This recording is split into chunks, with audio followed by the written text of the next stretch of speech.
The Naira is regaining some lost ground with marginal appreciation against the greenback at the NAFEM window. Now, will the local currency strengthen near term? Bankole Odusanya, Treasury Chief Dealer at Polaris Bank, joins me now for more on this and the likely outcome of today's primary market auction. Bankole, thank you so much. Pleasure to have you on the show. Well, we have been and continue to track the Naira, still, I guess, at a range of around 1670 to the USD at the official market. But talk to us about what you've seen in the last 2 weeks. Talk to us about demand-supply dynamics. If there's any chance that the CBN may come to the market, or if the CBN has been to the market that we're not aware of. Talk to us about that. Okay, so what we've seen in the last 2 weeks is pressure on the demand side.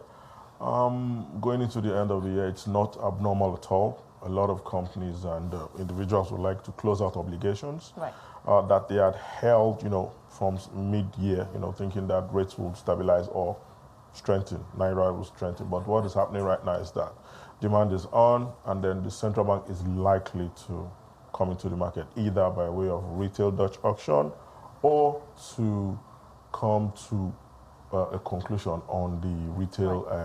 We had some outstanding with FX forwards that the central bank is actually working with us on a daily basis, just to tidy out the outstanding amount. If that comes in, a lot of the recipients of this fund will take out demand from the market. So, and we're looking at funds up to about $2.4 billion that were outstanding. Probably half of that will be cleared. Market is optimistic that half of that is going to be cleared. So when that happens, when that hits the market, a lot of the demand is going to drop. Now, as the year draws to a close, investors, businesses are looking to or asking themselves, how do we plan for 2025 with this currency? We've seen a trading band of 1650 to the edge of just 1690, 1695, back and forth like that. But it's sort of like a predictable bracket. Well, for 2025, is it too early to begin to predict where we'd see? Can businesses plan with this band? We know that it's seasonal, demand, comes and goes, etc. But how should businesses be thinking, around that? It is not too early. Most analysts are looking at the top end, the highest band in the range. That's 1,000. Closer to 1,700. 1,750. That's where, I didn't want to say the parallel market. That's where most trades are of what CBN is doing or what Interbank is doing. So on the NAFEM range, you see the highest on the band being 1,749. And we think most plans will be going into next year with that, because except if we have huge inflows, but the problem we're seeing at hand is homogeneity of the major source being remittances. Nigeria used to have a lot of crude oil export proceeds. That right now is, held down by NMPC under recovery, because a lot of those proceeds are being used to import fuel. That is going out, into next year. I was going to say that. So a lot of the savings will bring in stability next year.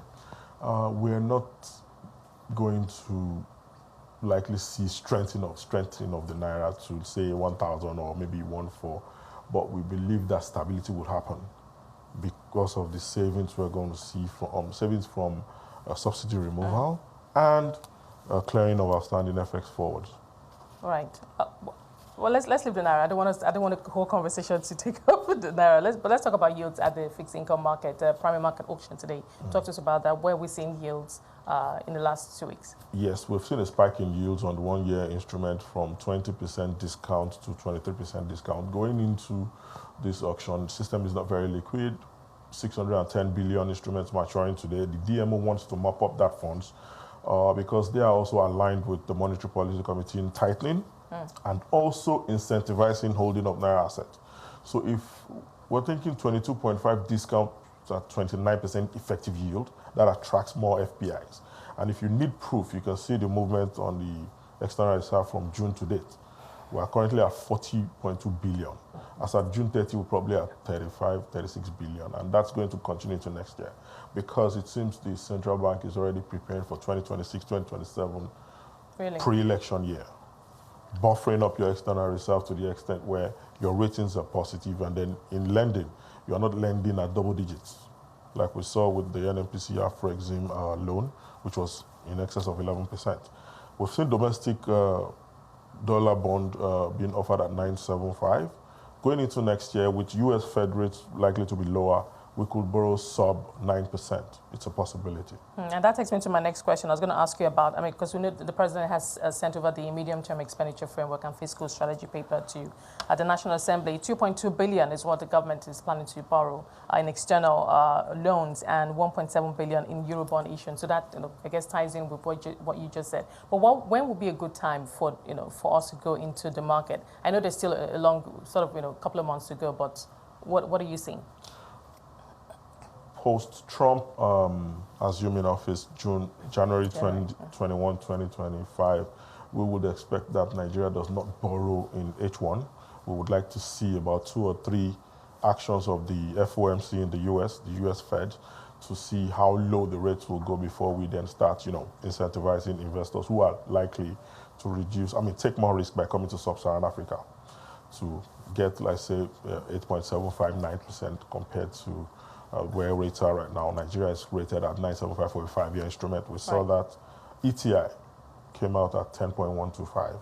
But anybody willing to issue a dollar instrument right now is likely to do it in H2. We believe what the federal government is doing right now is to get all forms of approvals in place to cover budget deficit in 2025. Because we're at the end of 2024 already, we don't expect that issuance to happen now. We think it's going to help buffer the gaps that they are seeing in 2025. All right. Bankole, I wish we had more time, but we're going to have to leave it there. Thank you so much, as always, for that Thank you. insight. Appreciate your time. Bankole Odusanya, Treasury Chief Dealer at Polaris Bank.